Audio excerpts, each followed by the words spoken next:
Mississippi State has not given up 90 points in a game since 2021. Then Kentucky came along, 90 points in a 90-77 victory tonight, the most ever given up under second-year head coach Chris Jans. Really, really, really fun. It was a thought to be an offensive versus defensive battle tonight, and then Kentucky just kind of ended up being really good in both areas. Jack Pilgrim here was Zach Gagan breaking it all down on KSR's Rapid Reaction. Zach, that was a lot of fun. Look at you, just like starting with an intro, then leading into got to like balance things out, and Drew is so good at this. Really so is. in his absence, I got to kind of like spice things up because I'll get canned if not. So got to do my best. Yeah. So what'd you ask me? How did Kentucky do? They looked great. Yeah, there we go. We had Antonio Reeves is just casually dropping 25-plus points every single game now. He had 27, 8 of 12 shooting, 9 of 9 from the free throw line. Kentucky, outside of a 3-minute scare there in the beginning of the second half, Kentucky pretty much cruised tonight. I don't really think that this was a close game at all. Mississippi State did hit their first three-pointer because, as Stephen knows all too well, that's just how this happens. Sorry, I'm moving my mic around. Stephen hates when I do that. So Mississippi State, they hit their first three, and then I think they actually were kind of heating up a little bit in the first half, but Kentucky's offense was just way too much for this team. It looked like Mississippi State, even at the end of that first half, they were almost like ready to give up. Chris Jans said in the press conference that he was shocked at kind of how his players just didn't respond, didn't really play hard, and I think that was because Kentucky was just lighting them up. They had, 47 in the first half, Kentucky did, so they were just scoring at will from pretty much everywhere. It was a really fun game, especially after a bounce-back performance against, losing that Texas A&M game. Kentucky really needed this one, and it was fun. Yeah, Coach Cal opened up his press conference with, a statement, if you will. He said, so I think this is a top 10 defense if we were all on the same page here, right? The top 10 defense. How many do we have again? 90? Yeah, 90, I'm pretty sure. Then he brought up, we worked on some pick and roll defense the last couple. Yeah, we know we struggled a little bit down at Texas A&M.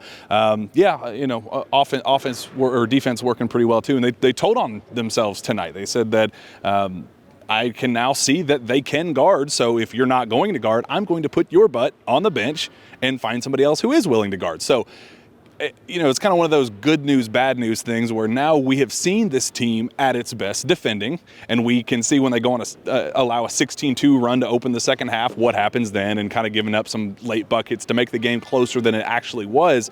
But we saw, in my opinion, the first complete game for Kentucky on both ends of the floor against legitimate competition. I think this was their best all-around performance, score aside, because it was a little bit closer than it needed to be. But I agree with Cal. They told on themselves. Yeah, considering the competition, when you're playing an SEC team and you just gave up 92 or 97, I should say, on the road, to bounce back like they did today, I was impressed. We got better kind of all-around performances from guys like Ugo. Aaron Bradshaw was actually in the game today. He decided to play and not really I think he picked up a foul in his first 30 seconds, but he didn't foul. I think he only finished with 2 for the whole game. So nice job, bounce back there from Aaron. Kentucky had a bunch of blocks. They were doing really well defending the rim. The pick and roll defense was something Cal pointed out. That wasn't something I was really paying attention to. Maybe when we do some floppy action, shout out, we can dive into that a little bit more and see what happened. But yeah, overall, I think we had Reed was passing the ball really, really well today. It was just the movement all around on offense was so good that I guess maybe it just transitioned over the defensive end too. And I loved, Ugo. We haven't seen a whole lot of substance in extended stretches during his time here. We've had random spurts of 4 minutes, 2 or 3 blocks, and and that's kind of how it was against Texas A&M. And that was a concern of Cal going into this game. We were it was good. His stat line down at College Station was great, but he played 32 minutes. What does that look like over an extended period of games? We've never seen that from him. So that was kind of a big question mark. So for him to follow up for a second consecutive game, he played 17 minutes, only had 3 points, but he had 6 rebounds, 4 blocks, just really solid, exactly what you need out of Ugo performance. That, even if Aaron Bradshaw is dealing with foul trouble or, what happens with Adu Thero in his return, juggling that front court, Tre Mitchell, if he gets fatigue or whatever, Ugo is a guy that you can trust to go in there and do something, make some type of substantive play, and I think that is a pretty warm and welcome addition to the rotation. Yeah, especially because Tre Mitchell does not have to average 39 minutes per game over his last 3 games anymore. He had 28 tonight, which for him might as well be I think just the third time this year he's had under 30 minutes. Yeah. Did not know that. So yeah, it's great to get a guy like that some rest when he clearly needs it. He was gassed at the end of that A&M game, and then he came back and he bounced back. He had a great game, 5 for 5 from the field, 4 from the free throw line. Making plays, hitting shots is just a typical Tre Mitchell game. If I can be completely honest, though, Jack, this game was, I wouldn't say, not boring. This game was kind of dull. Am I alone in that? I just thought Kentucky was just the better team from start to finish. There wasn't really any drama or anything. Cal called that timeout when it got down to 6 points in the second half. They immediately rattled off 4 quick points, got back up to double digits, and stayed that way for the rest of the night. Kentucky was just, I don't know if they were angry from the last game or what, but we saw kind of a different, more locked-in team, I think, today than we did against Texas A&M. More well-rounded overall, especially. Even with Antonio Reeves scoring 27 points, still had 3 other guys in double figures. They shot 55% from the field, only hit 7 threes, and you still are able to score 90 points. It's pretty impressive. Mississippi State is probably not the best offensive team in the country. I would imagine that they're not top 10 in defense. But Tolu Smith was pretty much their only guy. I think he had a really good game for them. He's a future pro, though. Other than that, they 26-8. Yeah, 26-8. He's good. That was only his 5th game back, too. So they don't really have, some sort of offensive weapons that, especially like Texas A&M did. But still, even to Kentucky's credit, they made sure that one random guy didn't decide to get hot, and it worked out in their favor. So yeah, it's a fun game, but dull. As Cal said, they told on themselves because this could have also been a 20 to 25 point beatdown. Let their foot off the gas a little bit. So it's one of those they won very comfortably, but there is also some stuff to show on film where it's like, okay, hey, you saw that 16-2 stretch to open the game. You saw the finish. What happened there? You guys just kind of gave up at the very end for no apparent reason. Let's put together 40 minutes, but all things considered, an unbelievable all-around effort. Off the floor, we kind of got a statement from Coach Cal, if you will, on Big Z. The billboard has been installed in Indianapolis. That was pretty, Kentucky fans are crazy. Coach Cal says you people are crazy. And we finally got that with our own 2 eyes, the billboard outside of the NCAA eligibility center. And Coach Cal kind of made a statement and said, I want him to be eligible. This kid deserves it. He's been through so much. It is time for Big Z to be eligible. Somebody asked if he would be redshirted this year and focus on next season. He said no. For what he's been through, I don't care if he's declared eligible the day before the Final Four. I'm going to figure out a way to play him for how hard he's worked to get to this point. He deserves it. A big kind of overall statement from Coach Cal about the why behind Big Z, and a couple $100 worth of a stipend as he talked about on the Coach K podcast.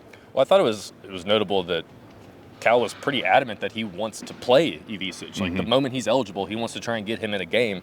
And I know he was kind of saying it in jest, but he was like, Big Z could be better than Aaron Anugo, and then we've got a whole different situation on our hands where those 2 7-footers are on the bench, and we've got a 7'3" guy out here. But he also said, but then he could also be bad. That's pretty much what he said. He said Ivisic couldn't be not very good, and then you had to roll with Aaron Anugo. So kind of a, good problem to have, I guess, in that sense. But I think we even said it maybe on the last couple of rapid reaction, maybe one of the previous ones, that I just want to see him play. We just want to see Big Z play, see what he can bring to the floor. I want to know if the guy is good or not. I think we are just kind of at that point. And let him decide that for us. Don't make us just be left out in mystery and have no idea. Yeah. Let him decide what his future looks like as a basketball player. Do not withhold that from him because the NCAA has their panties in a wad, and for whatever reason, or whomever is in charge of this decision, just let him decide for himself what his basketball future looks like in college. If he's great, great.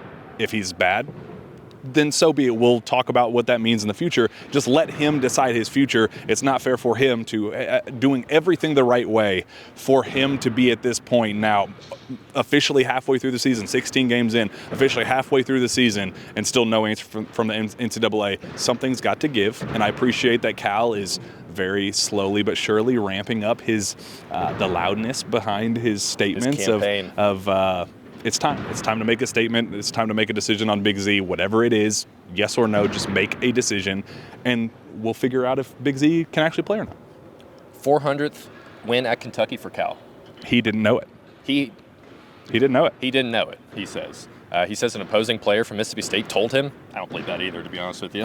But good for Coach. I think his winning percentage here is like 78%, which like it's kind of crazy. I know he's still less than halfway to Coach Rupp, but 400 wins at Kentucky, it's a pretty nice little milestone. So at Kentucky, though, but I think he's only a couple dozen, like 30-ish away from the overall on-court winning record, combining his time with Memphis. So he kind of made that joke like, how much do I have until I get to Coach Rupp? But he's actually not that far off from his all-time win. So keep ramping him up. I hope that we get the chance for him to break that record while he's here this season. I'd love for it to happen this season. I don't even know if there's enough games left to get to Coach Rupp's. Anyway, 400 wins. It's awesome. Congrats to Coach Cal. This was a very, very fun one. I'm excited for it. But this was a lot of fun. It feels good to get that bad taste out of our mouth from College Station. I hated that trip. I was supposed to be down there, and then American Airlines screwed me. So I'm glad that I can kind of put that awfulness behind me, and I can just focus on wins from now on. Because,